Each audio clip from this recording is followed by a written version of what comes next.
Hello दोस्तों, नमस्कार। Aegis academy में आपका स्वागत है बच्चों। आधुनिक भारत के इतिहास की श्रृंखला जैसा कि हमारी चल रही है और उसी के परिप्रेक्ष्य में आज हम देखेंगे भारत में फ्रांसीसियों का आगमन किस तरह से हुआ। आपने देखा भारत में यूरोपीय कंपनियों का आगमन, अभी चैप्टर चल रहा था, तो यूरोपीय कंपनियों के आगमन में आपने अभी पिछली क्लास में आपने देखा कि कैसे पुर्तगाली आए, पुर्तगाली बाद कौन डच आया, डच के बाद में उसके बाद अंग्रेज आए और अंग्रेज के बाद में अब आप देखेंगे कि किस तरह से भारत में फ्रांसीसी लोग आए और इन्होंने कब्जा किया। ठीक है ना। आइए बच्चों देखते हैं। तो यहां पढ़ने वाले हम भारत में फ्रांसीसियों का आगमन, फ्रांसीसियों का आगमन। मेरे बच्चों ध्यान देना, भारत में फ्रांसीसियों आगमन ये चलने वाला है और यहां पर ये क्या क्या चीज समझेंगे। फ्रांसीसी लोग कौन थे, ये कहाँ से आए, तो बच्चों ये सब यूरोप से ही आए थे। यूरोप में एक देश है फ्रांस, वहाँ से ये लोग आए और भारत में व्यापार करने के लिए आए। आइए थोड़ा सा हम रूपरेखा समझते हैं भारत की रूपरेखा समझते हैं बच्चों। देखिएगा भारत में कंडीशन क्या थी, ध्यान दीजिएगा। भारत की रूपरेखा हम देखेंगे तो देखिएगा यहाँ पर आपका ये वाला तट आपका क्या है, केरल है और यहाँ आपका पड़ेगा आपका ये मद्रास पड़ेगा, मद्रास। बच्चों अगर हम बात करते हैं तो ये कहाँ के थे, तो आप कहेंगे फ्रांस के निवासी थे। फ्रांस यानी ये लोग फ्रांस से आए थे, फ्रांसीसी थे। फ्रांस से भारत में कैसे आए, आइए उसके बारे में हम चर्चा करते हैं। तो बच्चों आपको बता दें, देखिएगा इसके पहले आपने देखा कि भारत में बहुत सारी कंपनियां आई और उन्होंने व्यापार किया। तो अगर मैं ये कहूँ कि फ्रांसीसी लोग जो भारत आए, तो भारत में आने से पहले फ्रांसीसियों के पहले भारत में किसका अधिकार था, तो आप कहेंगे भारत में पुर्तगालियों का, डचों का और अंग्रेजों का। और अगर देखा जाए तो नज़दीक में हमारे देखें तो एकदम कौन कौन सी कंपनियां थी, तो डच और अंग्रेज ये दो थे जो यहाँ पर अपना आधिपत्य जमाए हुए थे। तो बच्चों यहाँ देखते हैं, अब देखिए अब यहाँ होता क्या है, देखिएगा आप समझिएगा। फ्रांस एक जगह है, तो फ्रांस एक देश है और फ्रांस में उस समय यानी तत्कालीन समय परिस्थितियाँ आई थी जब यूरोपीय कंपनियां भारत में आ रही थी। तो वहाँ पर फ्रांस में एक राजा था, इसका नाम था लुई 14वां। क्या नाम था बेटा, लुई 14वां, यानी इसका नाम था लुई 14वां। देखना नाम था लुई 14वां। ये क्या था, ये राजा था। ये कहाँ का राजा था, ये बच्चों ये आपका शासक था फ्रांस का। सवाल कई बार पूछा गया कि जिस समय फ्रांसीसी कंपनी भारत आई उस समय फ्रांस का राजा कौन था, तो फ्रांस का शासक कौन था मेरे बच्चों, तो ये था कौन था, लुई 14वां। ठीक है ना। अब ये शासन कर रहा था, आप बता दें, देखिएगा इसका एक मंत्री था, इसके मंत्री का नाम था मंत्री था, उसका नाम था कोलबर्ट। क्या नाम था बच्चों, कोलबर्ट थोड़ा सा ये काफ़ी माइंडेड व्यक्ति था। इसने मेरे राजा से बोला, अपने शासक से बोला, लुई 14वां से कहा कि बहुत सारी यूरोपीय कंपनियां, बहुत सारी कंपनियां जा रही भारत से व्यापार कर रही हैं और बहुत सारा मुनाफा कमा रही हैं। अगर हम लोग भी ऐसा सोचें तो बहुत बेहतर होगा, जिससे हम लोग भी लाभ मिल सकेगा, हम लोग भी इसमें भागीदारी करें। तो क्या हुआ, यहाँ पर कोलबर्ट के कहने पर क्या किया, लुई 14वां इस बात पर सहमत हो गया और उसने कहा ठीक है हम भी एक बेड़ा भेजेंगे। तो इसके पहले क्या हुआ, यानी इसके कहने पर यह तैयार हुआ और क्या करने के लिए, व्यापार करने के लिए भारत से व्यापार करने को तैयार हो गए। भारत से व्यापार करने को तैयार हो गए किसके कहने बच्चों, तो आप कहें कोलबर्ट। कोलबर्ट कौन था, तो ये मंत्री था किसका, लुई 14वां का।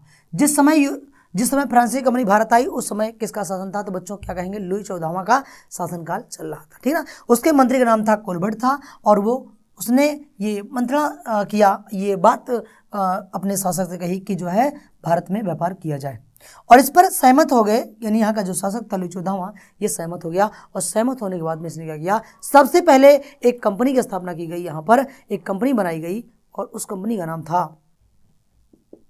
दी company and oriental, the company and oriental. आपको जानकारी बता दें, देखिए बेटा ये सरकार के अधीन बनी थी, यानी कह सकते हैं ये एक सरकारी कंपनी थी, ये एक सरकारी कंपनी थी और इस कंपनी को बनाया गया बच्चों। ये कंपनी बनी और उसके बाद में आगे सोचा गया व्यापार कैसा किया जाए। तो बच्चों देखिएगा यहाँ पर अब आगे होता क्या है, इस कंपनी को भारत पहुँचाना है और भारत में ये किस तरह से कंपनी गई। तो देखिए एक व्यक्ति होता है, एक फ्रांसीसी है, उसका नाम है फ्रांसिस्को कैरो, ये नाम था। इसने क्या किया, इसने यानी इसके अभियान में, इसके नेतृत्व में 1667 में इसके नेतृत्व में क्या किया गया, एक दल भेजा गया। आगे उससे मिलता है एक ईरानी व्यक्ति, ईरानी व्यापारी मिलता है।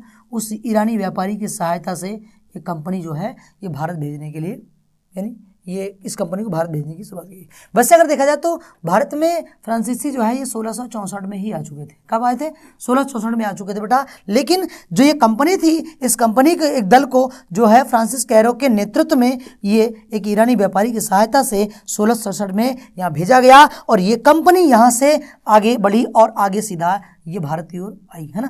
भारत में आई और भारत में कहाँ पहुंची? गुजरात में। गुजरात का एक प्लेस बेटा सूरत है, सूरत है, और सूरत में इसने अपनी पहली फैक्ट्री लगाई सन 1668 में। सन 1668 में आप लोगों ने पढ़ा है सूरत में इसके पहले किसने? अंग्रेजों ने भी अपनी फैक्ट्री लगाई थी और यहाँ पर फ्रांसीसियों ने भी लगाई थी, है ना। तो देखिए बेटा सूरत में सबसे पहली फैक्ट्री, तो यहाँ समझेंगे। आपको उम्मीद है इतनी बातें समझाई हो गई बच्चों। अगर नहीं हो तो एक बार देखिएगा। फ्रांस देश था, फ्रांस में शासन था किसका? लुई 14वां का था, वहाँ का राजा था ये, और उसका मंत्री था कोलबर्ट। कोलबर्ट के कहने पर ये कोलबर्ट ने कहा कि एक व्यापारिक कंपनी भेजा जाए, कहाँ पर? भारत भेजा जाए। उसके कहने पर ये सहमत हो गया और एक कंपनी का निर्माण किया गया, एक कंपनी बनाई गई, उसका नाम था दी कंपनी एंड ओरिएंटल। ये फ्रांसीसी कंपनी थी और इसको भेजा गया भारत में, किसके नेतृत्व में? फ्रांसिस्को कैरो के नेतृत्व में ये 1667 में भेजा गया और ये कंपनी ईरानी व्यापारी की सहायता से गई और यहाँ 1608 में ये भारत में आई, मतलब भारत में अपनी कोठी लगा दी। वैसे मैंने क्या बताया, कहा जाता है कि फ्रांसीसी सबसे पहले 1664 में ही आ चुके थे भारत में। 1664 में ही फ्रांसीसी आ गए थे बेटा। तो ये चीज़ें आप समझाई होगी, इतनी चीज़ें आपको समझाई होगी। चलिए आगे देखते हैं। अब आगे होता क्या है आपको आगे बताते हैं। बच्चों ध्यान देना, यहाँ पर समझिएगा। तो कहा जाता है कि फ्रांसीसियों ने पहली फैक्ट्री कहाँ लगाई? तो फ्रांसीसियों की पहली फैक्ट्री, फ्रांसीसियों की पहली फैक्ट्री लगाई थी कहाँ पर? सूरत में। और कब लगाई बच्चों? तो ये लगी 1668 में। अब देखिए होता क्या है समझिएगा। सूरत में जब इन्होंने फैक्ट्री लगाई तो आपको मालूम होगा कि अंग्रेज पहले से ही यहाँ अपनी सत्ता को काबिज किए हुए थे। तो जब अंग्रेजों ने देखा कि यहाँ पर दूसरी कंपनी आई, इसने विरोध किया और जब विरोध किया तो क्या हुआ? इनको यहाँ से भागना पड़ा, यानी पहली फैक्ट्री यहाँ लगाई। फिर बाद में क्या हुआ? देखिए यहाँ पर एक जगह है गोलकुंडा। गोलकुंडा के शासक से अनुमति मांगा किसने? जब देखा कि यहाँ हमारा कार्य नहीं हो रहा है तो फ्रांसीसियों ने क्या किया? गोलकुंडा के शासक से क्या किया? अनुमति मांगा और एक फैक्ट्री लगा दी। कहाँ पर? मसूलीपट्टनम में। कहाँ बच्चों? मसूलीपट्टनम में। ध्यान सुनिएगा। दूसरी फैक्ट्री लगाई मसूलीपट्टनम में, और कब लगाई? ये लगाई थी 1669 में।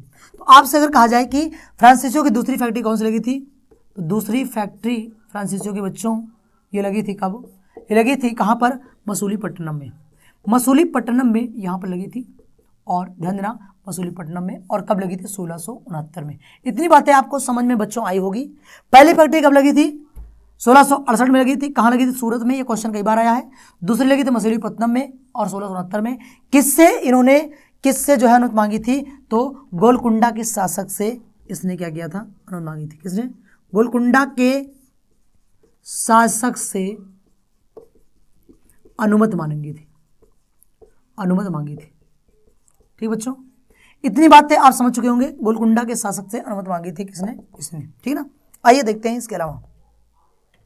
अब बच्चों होता क्या दिखेगा, जब ये यहां पर अपनी फैक्ट्री लगाए मसूलीपट्टनम में, तो यहां पर कौन था? डच था। अब इन डचों ने क्या किया? इनका विरोध किया। जब डचों ने विरोध किया, ध्यान देना, डचों ने विरोध किया कि अभी मतलब यहाँ आप क्यों आ गए? उधर अंग्रेजों ने विरोध किया तो वहां से भाग के आए मसूलीपट्टनम में। यहाँ डचों का आधिपत्य था, उन्होंने विरोध किया। तो अब ये सोच रहे थे अब कहाँ जाएं, अब कहाँ पर भाग के जाएं? तो एक जगह थी मद्रास में, मसूलीपट्टनम से ऊपर जाए मद्रास में, नाम था सेंट थोमे। क्या था? एक जगह थी सेंट थोमे। और यहाँ पर क्या किया? फ्रांसीसियों ने क्या किया? सीधा सा जाके अब कब्जा कर लिया सेंट थोमे में। अब सोचे कि यहाँ से हमको जाना पड़ेगा, क्योंकि उधर ये नहीं टिकने दे रहे थे अंग्रेज, इधर डच जो थे वो नहीं टिकने दे रहे थे। तो इनको अब लगा कि अब यहाँ से जाना पड़ेगा। ये मद्रास की ओर बढ़े। मद्रास में एक जगह थी सेंट थोमे, और सेंट थोमे पर जाकर के इन्होंने क्या किया? फ्रांसीसियों ने कब्जा कर लिया। तो होता क्या है, ध्यान देना, 1672 में सेंट थोमे जो कहाँ पड़ेगा? मद्रास में। सेंट थोमे पर फ्रांसीसियों ने कब्जा कर लिया। बच्चों ध्यान से समझना, कब्जा कर लिया। अब देखो जब कब्जा कर लिया तो यहां समस्या दिखेगी भाई। यहां पर जो गोलकुंडा का शासक था उसका शासन चल रहा था, उसका अधिकार था। जब ये लोग वहाँ कब्जा कर लिए तो ये गुस्से में आ गया। ये गुस्से में आ गया तो इसने कहा अब ठीक नहीं, अब इनको खदेड़ना पड़ेगा। अब क्या किए, अब डच और ये जो गोलकुंडा का शासक था, यानी डच व गोलकुंडा का शासक, इसने मिल करके और ये क्या किए, फ्रांसीसियों को भगाने का प्लान बनाया, भगाने की योजना बनाई। इन लोगों ने ठान लिया कि अब जो है इनको रहने नहीं देंगे, ठीक है ना। इस तरह से ये सब मिल करके इनको क्या किया, खदेड़ना शुरू कर दिया। अब देखिए होता क्या है, जब इनको खदेड़ा गया तो बच्चों अब इनको शरण यहाँ सूरत में मिली, न मछलीपट्टनम मिली, और मद्रास से भी इनका विरोध हुआ और मद्रास में भी ये नहीं टिक पाए, ठीक है ना। इतनी बातें आपको समझ में आई होगी। अब देखिए घटना घटित होती है, वो है 1673 में। 1673 में क्या हुआ, अब यहाँ पर क्या होता है, एक फ्रांसीसी गवर्नर भेजा जाता है, इसका नाम था मार्टिन। 1773 में फ्रांसिस्को मार्टिन, ध्यान देने ये नाम याद रखिएगा, फ्रांसिस्को मार्टिन को गवर्नर के रूप में भेजा जाता है, गवर्नर के रूप में भेजा जाता है। अब देखिएगा अब आता कौन है, अब आएगा मार्टिन। इसने क्या किया, इसने देखा कि यहाँ पर तो समस्याएं हैं, ये सीधे से कहाँ पहुंचा, सीधा गया हैदराबाद में। कहाँ पर, हैदराबाद में, है ना। और ये हैदराबाद में सीधा जाके हैदराबाद में रुका, और हैदराबाद में उस समय शासक था जिसका नाम था शेर खां। शेर खां लोदी, यानी शेर खां लोदी यहां शासक था। इसने क्या किया, ध्यान देना, जो मार्टिन था, मार्टिन ये शेर खां लोदी से आग्रह किया, और आग्रह करने के बाद इसने कहा कि हमें भी कोई एक जगह दीजिए जहां पर हम अपनी फैक्ट्री लगा सकें। और शेर खां ने क्या किया, इनकी आग्रह स्वीकार कर लिया और इनको एक जगह दे दिया अपनी फैक्ट्री लगाने के लिए, ठीक है ना। अब होता क्या है, तो 1674 में शेर खां ने कहां पर दिया, यहां पर एक जगह थी पांडिचेरी, नाम सुना है, पांडिचेरी।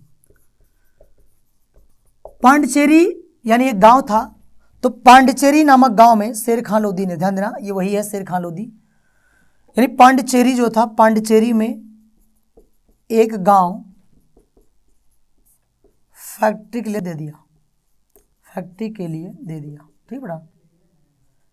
सवाल ये पूछता है कि फ्रांसीसियों को पांडिचेरी किसने दिया, तो किसने दिया बच्चों, शेर खां लोदी ने दिया। ध्यान सुनिएगा, यहां से क्वेश्चन बनता है। शेर खां लोदी ने 1674 में पांडिचेरी को नामक एक गांव था, पहले गांव था, और यहाँ इनको दे दिया, और फिर धीरे धीरे करके फ्रांसीसी यहाँ पर कब्जा जमाते गए, अपनी कोठियाँ लगाते गए, और पांडिचेरी ये आखिरी तक इनके साथ में रही, यानी पांडिचेरी मुख्य रूप से फ्रांसीसियों के नाम से ही जानी जाती है।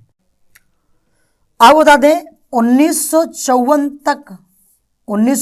तक इनका अधिकार रहा था, इस पर इनका अधिकार रहा था, यानी पांडिचेरी पर अधिकार रहा था।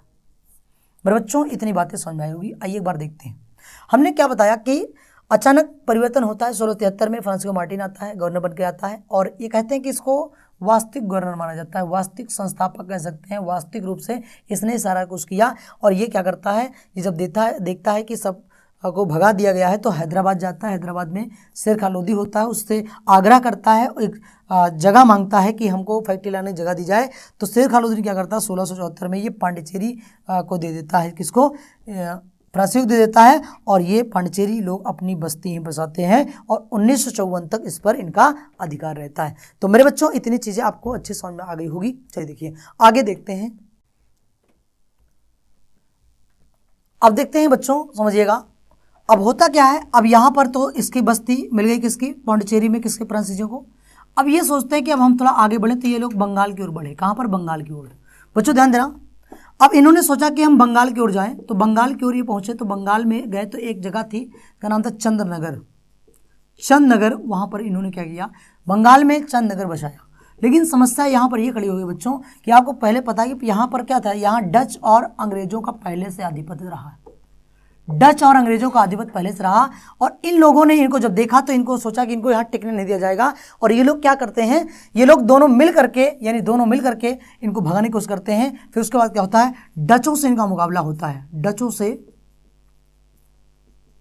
मुकाबला होता है और डच लोग क्या करते हैं, इन पर आक्रमण कर देते हैं और बाद में क्या होता है, उन लोगों ने क्या किया, पांडिचेरी पर भी अधिकार कर लिया, पांडिचेरी पर भी अधिकार कर लिया और इस तरह से इनको वहां से भागना पड़ा, है ना। पांडिचेरी पर अधिकार कर लिया और फिर क्या हुआ, अंग्रेजों ने भी इस पर आक्रमण किया, अंग्रेजों ने भी आक्रमण किया और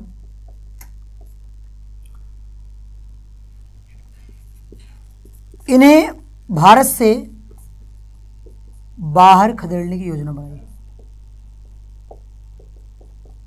बाहर खदेड़ने की योजना बनाई।